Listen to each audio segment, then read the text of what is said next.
Hello friends, आप देख रहे हैं आपका चैनल शेयर बाजार विद आयुष। और दोस्तों, इस वीडियो में बात करेंगे हम आस्क ऑटोमोटिव आईपीओ के सेकंड डे सब्सक्रिप्शन के बारे में। आज दूसरा दिन था इस आईपीओ का और दूसरा दिन कैसा रहा, क्या फुल सब्सक्राइब हो पाया है, और अगर फुल सब्सक्राइब हुआ है तो कितना कितना हर एक इंडिविजुअल कैटेगरी की तरफ से आया है, कितना इसका करंट जीएमपी चल रहा है। एंड डेफिनेटली सबसे इंपॉर्टेंट क्वेश्चन यही निकल कर आता है कि क्या इस आईपीओ के अंदर पैसा आपको कल अच्छा आता हुआ देखने को मिलेगा। तो इसके बारे में हम सब कुछ बात करेंगे इस वीडियो के अंदर, तो वीडियो को दोस्तों पूरा ज़रूर देखिएगा। उससे पहले अभी तक अगर आपने फ्रेंड्स चैनल को सब्सक्राइब नहीं किया है तो आप चैनल को जरूर सब्सक्राइब भी कर लीजिएगा।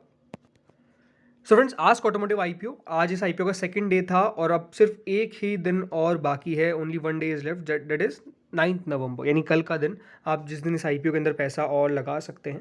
फ्रेंड्स, याद रखिएगा इस आईपीओ की फेस वैल्यू, यानी कंपनी के शेयर की फेस वैल्यू बेसिकली ₹2 पर शेयर की है। 268 से 282 रुपीज़ का प्राइस बैंड है। 53 शेयर्स का एक लॉट है और इस आईपीओ का इशू साइज 834 करोड़ का है, जिसमें से पूरा का पूरा ही, ऐसा नहीं है कि कोई फ्रेश इशू है, बल्कि पूरा का पूरा ऑफर फॉर सेल है। याद रखिएगा इसकी लिस्टिंग बीएसई एनएसई दोनों पर होने वाली है। अब बात करते हैं सब्सक्रिप्शन के बारे में। सो फ्रेंड, जो फर्स्ट डे था वो तो काफ़ी लो था, क्योंकि कुल मिला के क्यूआईबी ने मात्र 3% सब्सक्राइब किया था, एच9 ने 41% सब्सक्राइब किया था, रिटेल ने 57% सब्सक्राइब किया था। और कुल मिला के जो इशू था वो हाफ भी फर्स्ट डे सब्सक्राइब नहीं हो पाया था। हाँ, काफ़ी सारे रीजंस थे, बिकॉज दो आईपीओ ऑलरेडी ओपन थे, जिसके अंदर मेजरली आपको पैसा जाता हुआ नजर आया, जिसका एक बड़ा कारण था कि बेसिकली इस आईपीओ के अंदर आपको उतना पैसा नजर नहीं आ पाया। लेकिन अब सेकेंड डे कैसा गया है, चलिए ये देख लेते हैं।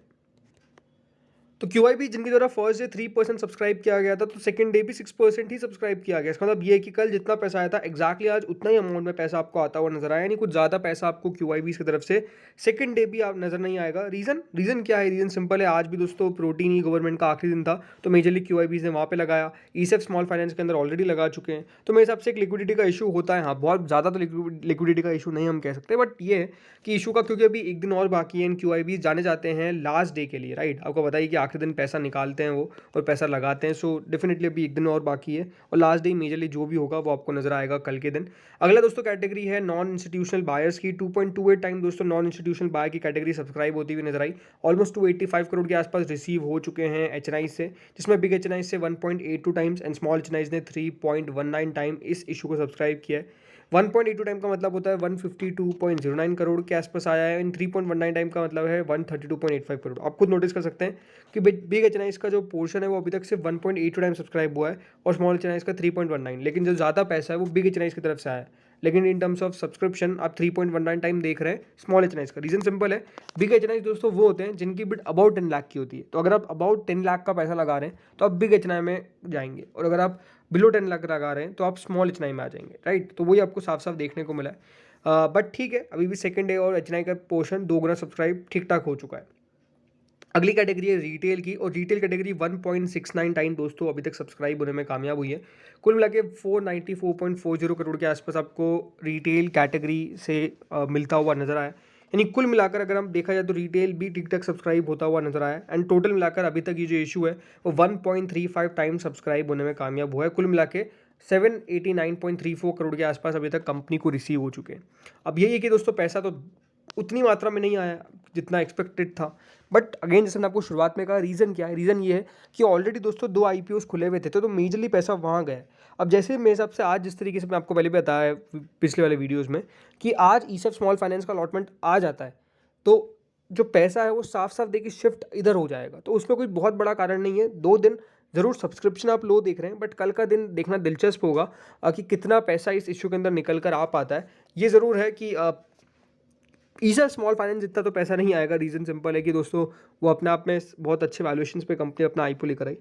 बट ये है कि आज ऑटोमोटिव भी बुरी कंपनी नहीं है, कंपनी के स्पेसिफिकली प्रमोटर्स बहुत बढ़िया है, राइट। तो कंपनी के जो प्रमोटर्स बढ़िया होते हैं तो पैसा आ जाता है। दूसरी बात, जिस बिजनेस कोई बिलोंग करती है टू व्हीलर्स में, बेसिकली जो कारोबार करती है, जैसे आपको मैंने कल भी कहा कि कंपनी के आपको कस्टमर्स काफ़ी ज़्यादा देखने को मिल जाएंगे, बड़ी बड़ी कंपनीज। तो इनके लिए ऐसा कुछ नहीं है कि ये एक ही स्पेसिफिक कंपनी को दे रहे हैं। इनके क्लाइंटल बेस काफ़ी बड़ा है, जो अपने आप में एक सबसे बड़ा पॉजिटिव इस कंपनी के लिए नज़र आता है। तो लेट्स सी कितना पैसा निकल कर आ पाता है आखिरी दिन। अब बात कर लेते एक बार आखिरी में ग्रे मार्केट के ऊपर। तो दोस्तों अब जो करंट ग्रे मार्केट चल रही है आस्क ऑटोमोटिव की वो करीबन 50 रुपये के आसपास चल रही है, यानी ऑलमोस्ट 332 रुपये के आसपास इसकी एस्टिमेटेड लिस्टिंग बताई जा रही है। 17.73%, कल तक ऑलमोस्ट 20% चले गई थी यानी येस्टरडे को, और अब दोस्तों 17.73% के आसपास पहुंच चुकी है। तो ग्रे मार्केट में फ्लक्चुएशंस काफ़ी ज़्यादा है, उतार चढ़ाव काफ़ी ज़्यादा देखने को मिल रहा है। बट अगेन अभी हाल फिलहाल में अगर आप देखेंगे तो ग्रे मार्केट मेजरली हम कह सकते हैं काफ़ी बार गलत साबित हुई है, और ग्रे मार्केट जो बताती है कभी कभार उससे काफ़ी कम लिस्टिंग एस्टीमेट मिला, लिस्टिंग गेन मिला है, और काफ़ी बार उससे ज़्यादा लिस्टिंग गेन मिला है। तो मैं कहूँगा ग्रे मार्केट एक एस्टीमेट है, एक्यूरेट नहीं है, इस बात का आपको खास तौर पर ध्यान रखना है। देखिए एक चीज़ तो ये है ना कि हाल फिलहाल में इतने सारे आईपीओ आपको ओपन होते हुए नजर आ चुके हैं कि किसी को पता नहीं कि किस आईपीओ में किन किन आईपीओ में लगा है। यहाँ तक कि इतने सारे आईपीओ जब ओपन हो जाते हैं तो डेफिनेटली एक क्वेश्चन दिमाग में ये आता है कि इस आईपीओ में पैसा लगाएं या उसमें लगाएं, या इसको अप्लाई करें या उसको अवॉइड करें। ये अपने आप में क्वेश्चन डेफिनेटली बनता हुआ नजर आ रहा है। जैसे कि अभी भी 2 नए आईपीओस का अनाउंसमेंट हो चुका है, मैं आपको बता सकता हूँ, जो है एक गंधार ऑयल और एक है फेड बैंक फाइनेंशियल सर्विसेज, वो फेडरल बैंक की एक फाइनेंशियल आर्म है। तो अपने आप में आप देख सकते हैं एक्शन टाटा टेक के बारे में बात की जा रही है कि टाटा टेक का आईपीओ जो है वो ओपन हो सकता है 21 तारीख से 23 तारीख के बीच में।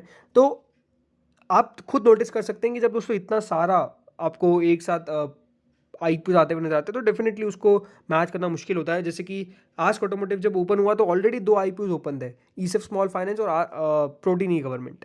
अब उसके अंदर पैसा गया है तो याद रखिए एक लिक्विडिटी का कंसर्न भी होता है जो मेरे हिसाब से बहुत ज़्यादा होता है, और आई थिंक वो लिक्विडिटी को देखकर ही बहुत बार ग्रे मार्केट भी नीचे आ जाती है कि पैसा आएगा भी कि नहीं आएगा। तो ये देखना काफ़ी कल दिलचस्प होगा, कल का दिन आखिरी दिन है। तो आप लोग भी मुझे बताइए कि आप लोग इस आईपीओ के अंदर बेसिकली पैसा लगाने वाले हैं या फिर नहीं लगाने वाले हैं।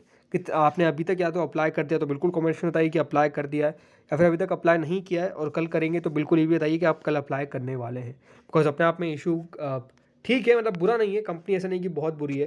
ग्रे मार्केट बल्कि अगर देखा जाए तो प्रोटीन ही गवर्नमेंट से ज़्यादा ही चल रही है। बट अभी भी आखिरी दिन है और मेरे हिसाब से इशू का साइज़ भी डेफिनेटली बड़ा है। 834 करोड़ का प्रोटीन ई गवर्नमेंट, और ई सेफ तो 400 करोड़ के आसपास के इशू थे, 450 करोड़ के आसपास के। ये 834 करोड़ है तो डेफिनेटली इसके अंदर अलॉटमेंट आने के चांसेस भी ज़्यादा है उन आई से। बट स्टिल अलॉटमेंट तभी मिलता है और सब्सक्रिप्शन पे वो मैटर करता है कि कितना सब्सक्रिप्शन निकल के आएगा। ऑलरेडी देखिए रिटेल कैटेगरी 1.69 टाइम सब्सक्राइब हो चुकी है, एंड मैं तो मानता हूँ कि रिटेल कैटेगरी यहाँ से 6 से 7 गुना के आसपास कल सब्सक्राइब होती हुई नजर आएगी। तो ऐसा नहीं कि अलॉटमेंट बहुत आसान होने वाला है, एंड अगर पैसा कल ई स्मॉल फाइनेंस का सही टाइम पे आ गया तो हो सकता है कि 10 गुना भी सब्सक्राइब हो जाए। कोई बहुत बड़ी बात नहीं है, ये बात सिंपल है। तो इस वीडियो में दोस्तों इतना ही था। अगर आपको वीडियो अच्छा लगा हो तो वीडियो को लाइक ज़रूर करिएगा। चैनल को अगर अभी तक आपने सब्सक्राइब नहीं किया है तो आप चैनल को ज़रूर सब्सक्राइब करिएगा, एंड डेफिनेटली इस वीडियो को अपनी फ्रेंड्स और फैमिलीज़ के साथ बिल्कुल शेयर करिएगा जो आईपीओज़ में इंटरेस्टेड रहते हैं।